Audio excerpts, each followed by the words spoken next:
So this is a buddleia, which is generally found in temperate areas in the Himalayas, and in South America and Central America you get them, and they've generally got very small little orange ball-like inflorescences or flower heads. And the interesting thing with this is a small one, but we've seen in the fields just canopy trees, and in the forest as well, the silver leaves pointing out, standing out. So this is a buddleia that actually makes a tree, a good sized tree trunk. Otherwise, if we look down, say, down here, well, there's a lot of dock that we just recognise from home. Might even be the same species. Then we've got, we've seen these before, these blackberries in every tropical mountain area, same thorns, very similar leaves, and they are edible in the area. And then this is this beautiful family Melistomacea with these bowed veins here, and there's tree ones, but they've always got those sort of double rows of bows.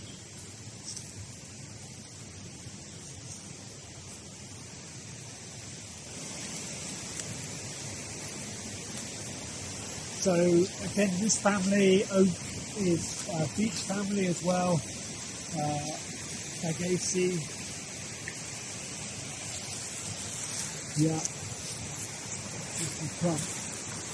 And they've got the feel, even though these leaves are evergreen, they've got that gnarled and sort of, I don't know, gnarled look to the branches up there, which is typical of oak and beech family. You might be able to get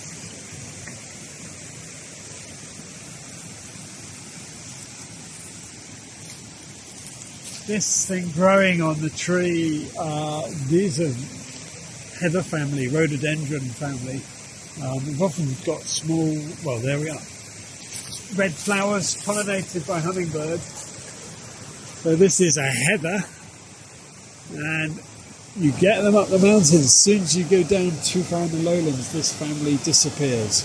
And this is totally related to hummingbirds. Without hummingbirds, this thing can't produce the seeds.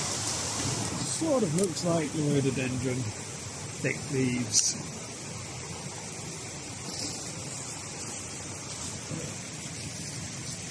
So that's growing on a tree, that's an epiphyte. The wetter they get, the wetter the climate, the more of these you find with some of the seeds developing there. So that's Ericaceae. Oh, there's some lovely flowers on here. Look at this. Just through there.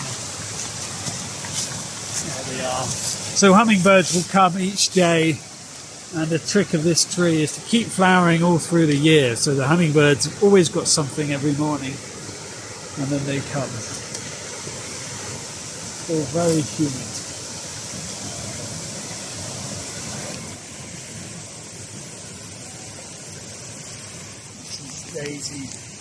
Daisy family often have opposite leaves like that coming out together, and serrations. I mean, the seed head's always given away.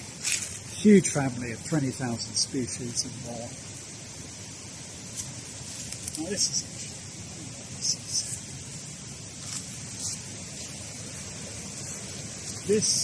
here we go. So this is a parasitic plant, which is parasitizing the roots of this oak tree, and they're the flowers there. There's no colour, they have no leaves, and it's in the Orobanchaceae family. You can see the fruits there. So this plant, all it's got to do is stick up its flower head to get pollinated, often by bees, and then these will be dispersed by various animals. And the rest of it lives underground in the roots. So a parasite. Orobanchaceae is sort of distantly related to foxgloves.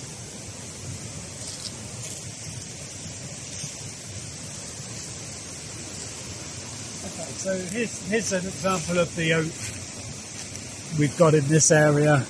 You can sort of look at it. I mean, botanically, the way you tell them is they have these apical buds clustered right at the end, and the leaves are quite often clustered at the end like that.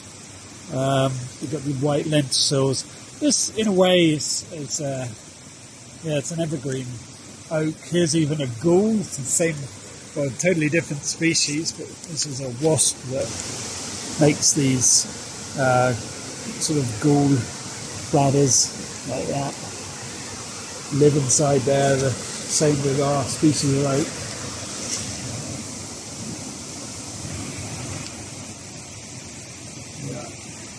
These are epiphytic ferns.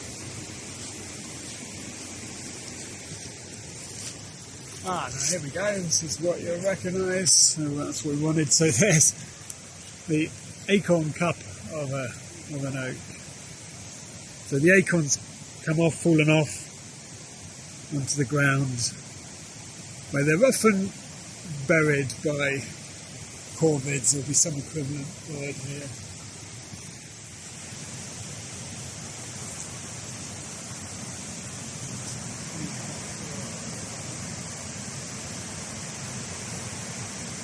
This tree is very familiar again in the temperate zone by rivers. It's an older tree, so ulmus, and they always have these dead straight trunks, and the branches are always radiating out, and they're always much thinner than the main trunk.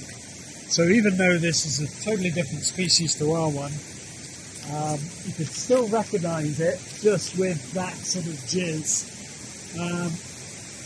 Now, let's see if I can, let's go over here. Here's the leaves. But generally they have very strong veins on the leaves.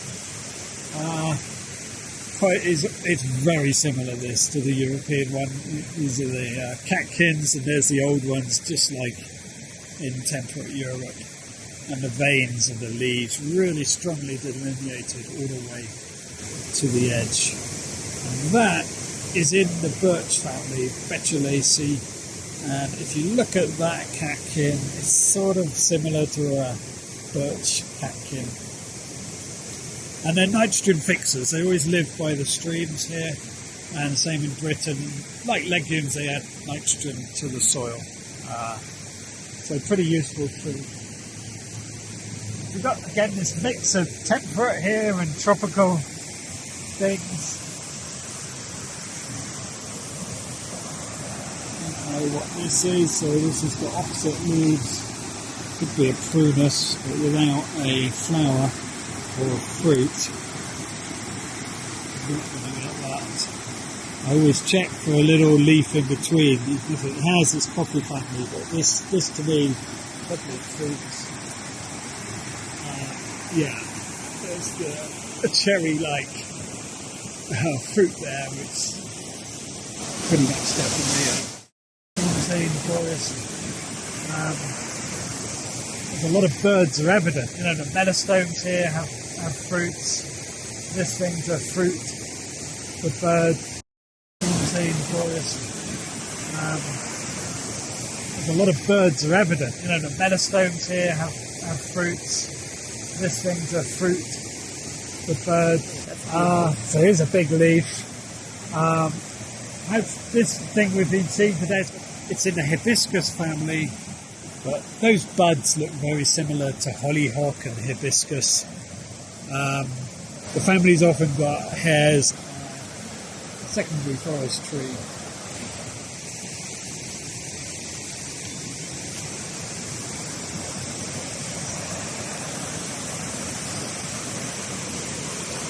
So I'm just looking at this one.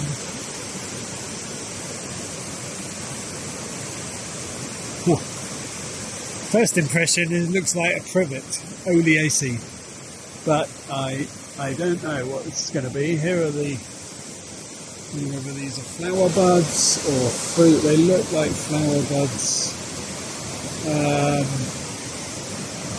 Yeah, I don't think we'll get very far with this unless they've got a flower.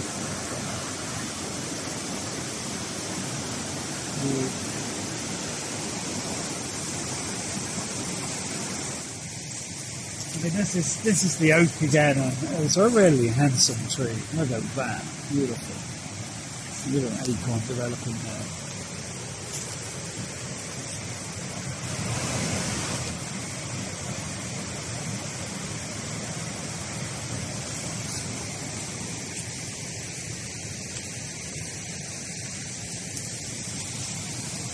This is interesting. I don't know what this is, but it's sort of related to the Liliaceae, Convallaceae family. Absolutely exquisite foliage there. Look at that. Like lily of the valleys.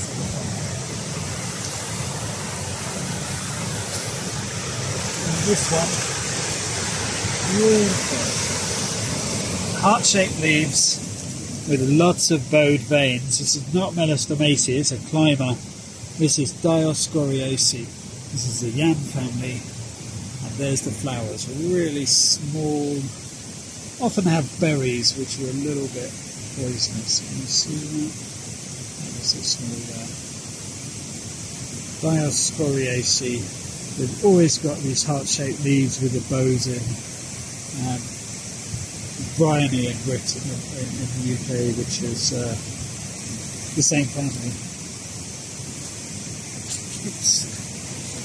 This is a miniature little peperomia, related to in the pepper family, with these distinctive flowers, multiple flowers in there, very small, always, quite often in shady areas.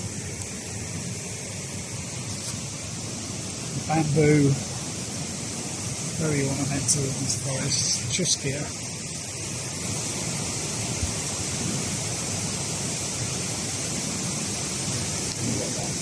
Nice, beautiful fake bromeliad here. Look at this. Look at the venation on that. Oh, that's so nice. Very familiar in the shops. He's catching the water in there.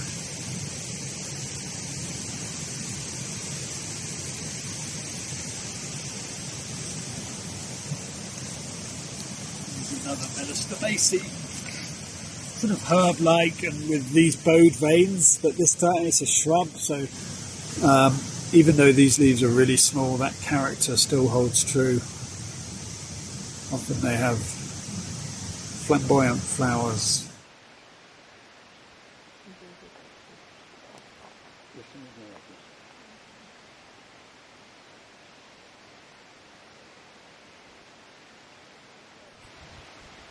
Beautiful. Absolutely beautiful.